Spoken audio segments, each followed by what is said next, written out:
Meet Kimi. She's a child of the 90s, so she's a digital native. Sure, she still does lots of things the way her parents did, but what's really important about her is how she's different from the previous generation. Here's an example. Kimi's planning a dinner party, but not just any dinner party.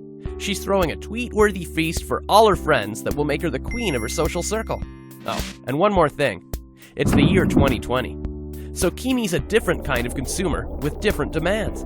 Since her whole life's been shaped by digital, she has a different relationship to retail than her parents.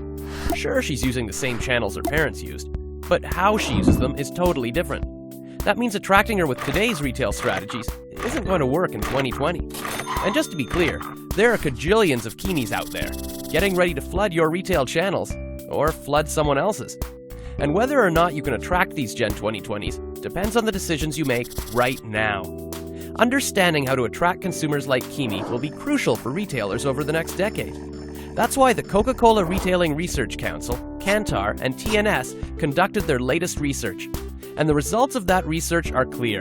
Provide better basics, embrace hyper-convenience, offer consumers an experience, and do all of these things digitally as well as in your physical channels. Remember Kimi's dinner party?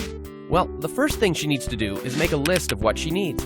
And since digital devices will have proliferated so much by then, she'll be ready to engage either digitally or in person, which means you've got to be ready. No matter how she decides to engage, you've got to be prepared to do a better job of providing the basics. Things like selection and shopping environment will influence her decision in person, and browsing speed and security will make or break a digital transaction. In both cases, a better basic experience is the first step in attracting Gen 2020. And once Kimi is interested, you've got two ways to win her heart. Either make shopping easier for her, both physically and digitally, or make it an engaging experience. Or both. To successfully engage Gen 2020, you've got to make things hyper-convenient and meaningful. Just displaying your wares won't work anymore. Kimi wants an experience when she goes shopping.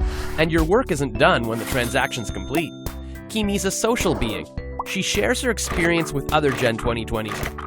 And her recommendation starts the cycle over again for one of her friends. Retail success in 2020 depends upon nurturing a relationship with customers, so you're already at their fingertips the next time they need you. Kimi's dinner party is a success. She found a retailer that delivered better basics, her transaction was easy as pie, and she had a great experience she shared with her social circle. Attracting customers like Kimi in the future will be hard work, but by monitoring the evolution of the consumers in your locale, you'll be ready to offer Gen 2020 the retail relationship they'll demand. Find out how to monitor these insights at ccrrc.org.